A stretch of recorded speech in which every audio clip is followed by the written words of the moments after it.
Hello, everyone, and welcome to our sixth session of the series, Walking the Path of the Enlightened Masters, a journey to mystic India, the motherland of spirituality. Again, we have been blessed with Dr. Pillai's presence as he guides us to his final session on the third week of the trip to India. He has been very generous with his time in the last two sessions to help us explain why he has to take us to India to have a special transformation, how old karmas can literally start falling away with the blessings of the air and the ground of India herself, and the power of being in his presence, the darshan, the energy that gets transmitted to him, from him to us in sessions with him. So this week we talk about Kundalini Yoga. Dr. Pillai, I have to say, I've been studying with you for over 14 years. I've never heard you speak about Kundalini Yoga. This is the first time that I know of you teaching it. Please tell us first what that means. What is Kundalini Yoga? First of all, to respond to the statement that I have not taught Kundalini Yoga. Yes and no, I have done somewhat somewhere, but not at some length. And the reason why I stayed away from it is because it's a very intense practice. And I have never had the chance to get people to a 21-day period of time where I can lead people from a series of practices to the culmination of Kundalini Yoga. So Kundalini Yoga is the culmination of all meditative practices. Kundalini simply means the life energy, and that stays within every individual at the bottom of the spine. And it is dormant, meaning that it is not awakened. So it stays there predominantly, and that results in ordinary human consciousness. But it keeps moving in every individual, but then we are not perceptive of it. We don't systematically get to know about the movement of Kundalini through what are called the chakras, or powers, spots, or spokes, as they are called. Chakras, spokes. And there are 7 of them lined across your spinal column, and they are not visible to the human eyes. The physical body is only just a location to identify them, but we have a parallel body called the astral body or subtle body, and the chakras are points of power, like the sex chakra. The first chakra is the root chakra at the base of the spine, and then there's sex chakra, and then the navel chakra, and then the heart chakra, and the throat chakra, and then the third eye chakra, and then the crown chakra. These are the chakras you have known. Now, what generally people do is that they just give the sounds to awaken the chakras, colors to visualize, petals to visualize. And then, more often than not, what happens is people do not experience the awakening of Kundalini. Why? Because they don't practice it for an extended period of time, number one. Number two, they do not have a comprehensive practice. Okay? So what we are going to do is a very comprehensive practice, which involves the invocation of the grace of the goddess of Kundalini. Kundalini is the goddess. Unless she graces you, this awakening is not going to happen. There are two steps needed. One is the grace of the Guru, and that is necessary. And then the grace of the goddess. And she has to guide you, take you through the steps. And then what happens when the Kundalini moves to different stages, different chakras, there will be different super normal powers that you will awaken. So it's very interesting. I just remember about 20 years ago, I was in Los Angeles. There was a man who was teaching Kundalini Yoga. And then after the session was over, and he had invited me as a special guest for, giving some honor to me. After this session was over, he had a private talk with me, and then he said, I've been teaching Kundalini Yoga for about 20 years. That's good. And then she said, however, I have a couple of problems. What's that? I have big relationship problem. I'm not able to attract a girlfriend. Okay. What is the other problem? I have serious money problems. I said, you have been teaching Kundalini Yoga for so long, and then you cannot attract a girlfriend for money. That means your Kundalini has gone deep into the ground. From your root chakra, it just went underneath the ground. It went in the other direction. In the other direction, it has to go up. So that is, if you practice Kundalini Yoga, it is a different yoga. First of all, it is not a yoga, but the name still became popular, so we use the word. It is not from the yoga tradition. It is a tradition from Tantra or Agamic tradition. It's a different tradition which evolved at a later point from the Vedas, but more refined and scientific in nature. So when the Kundalini awakens through the grace of the Guru, through the grace of the goddess, you will develop siddhi powers. You will be able to see the goddess and then talk to her. And then she will do you things. And that has to go hand in hand.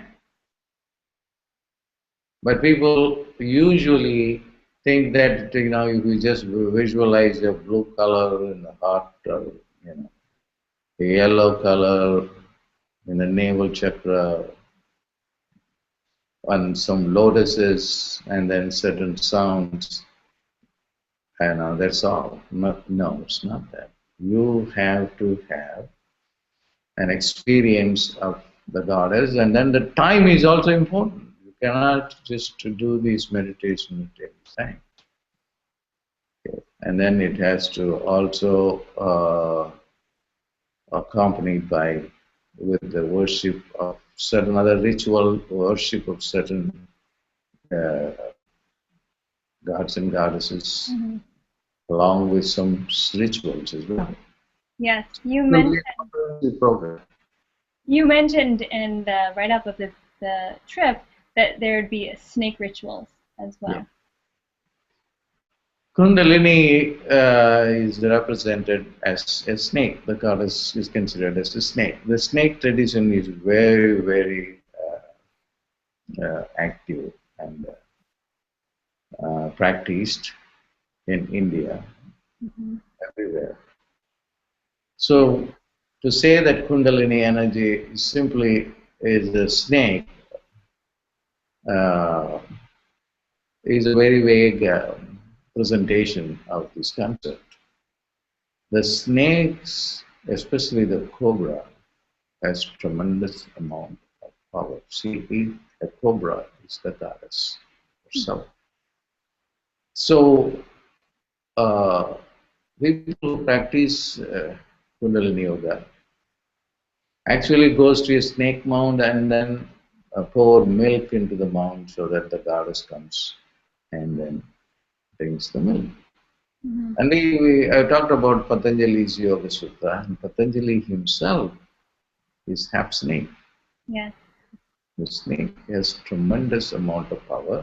Mm-hmm. And the snake ritual, even though you will be using a snake statue made of bronze, or some metal, and at certain times, like Rahu Kala, Rahu time, is very important time to do the Kundalini Yoga practice. Yeah. And at times like Fridays and Tuesdays, or the time called Hora, which is Venus Hora, and then Hora of Mars, which is Tuesdays, that represents the Tuesday.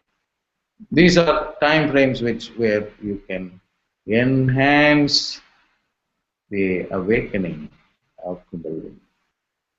So what we will be doing in this course is go visit some very powerful shrines of the goddess on the one hand and the snakes on the other hand. Right. Just to enhance, so some initiations will be given right there in those shrines. So that is going to be a new thing that I've never done this before. Mm-hmm. So I'm very happy that that the divine has put this idea in me that I should stay in India and commit for 21 days, because I just uh, live in the moment, and then I don't want to be responsible for 21 days. But this time, the divine says that you got to do this. Okay? Yeah. And I don't know if I will do it another time. I don't know. Yeah. But now I'm committing to do this thing, and then I just invite you to come and learn the most powerful, the ultimate meditation practice, which is the Kundalini. Mm-hmm.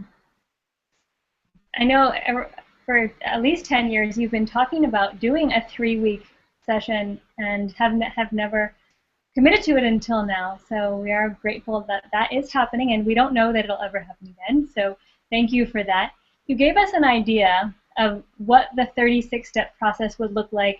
You gave us an idea of what the city power process would look like with the levels of concentration.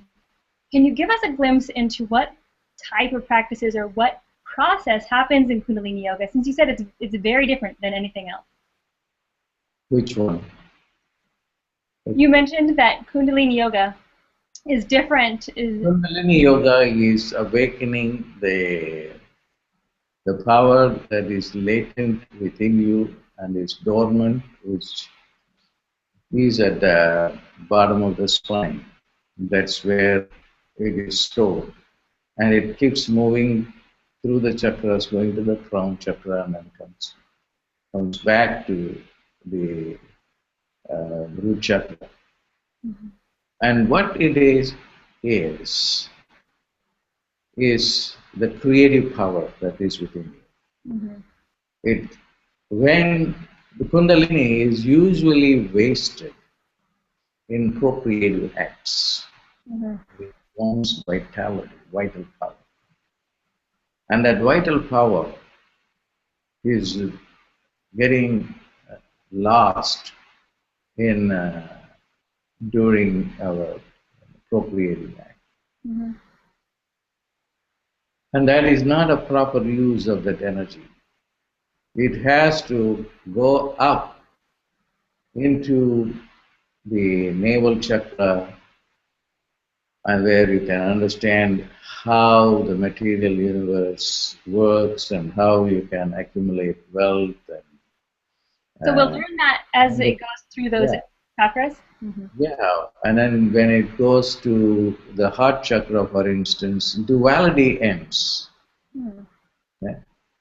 Then you, for the first time, begin to understand what is unity consciousness. Otherwise, you will be talking about oneness and all these things, but you don't feel that oneness. So only when the Kundalini hits the heart chakra, then duality ends. Then there is no subject object. Okay, all that becomes one. So from that heart chakra onwards, you climb up the ladder of enlightenment.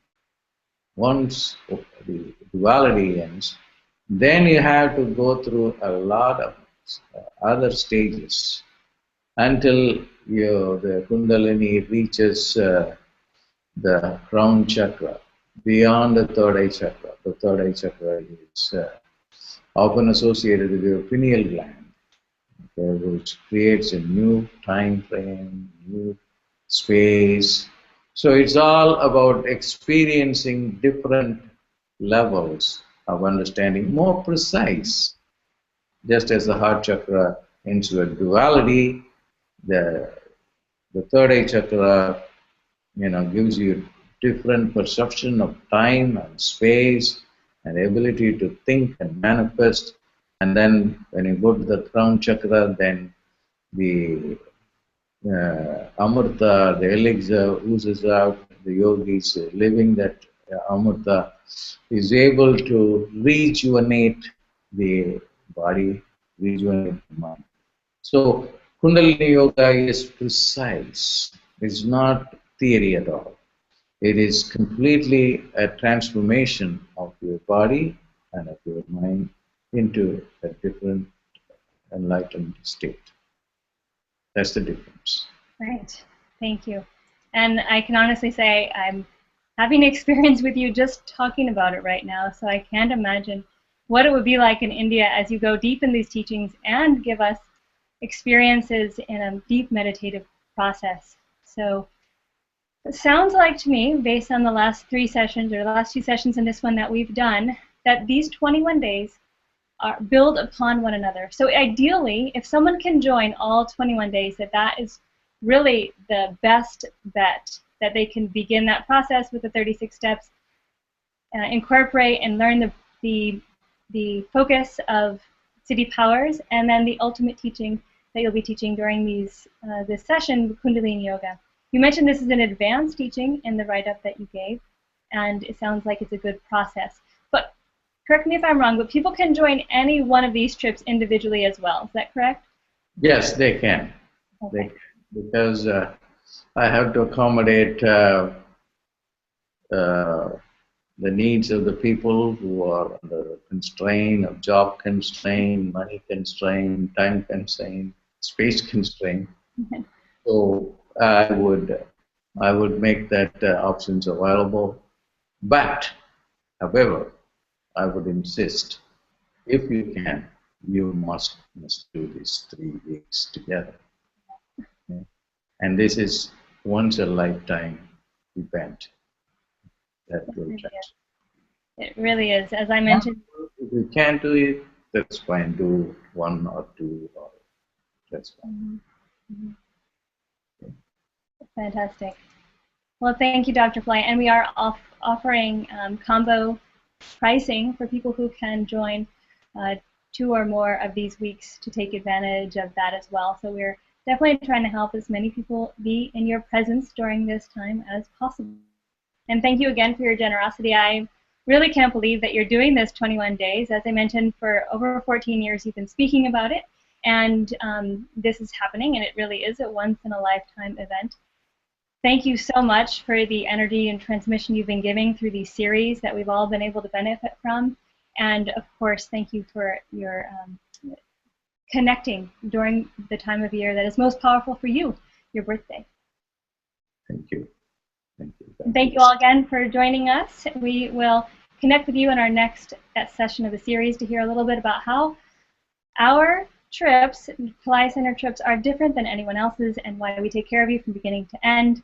and are able to allow you to experience the spiritual transformation that you need so that you can truly be in the moment. And we look forward to seeing you in India. Namaste.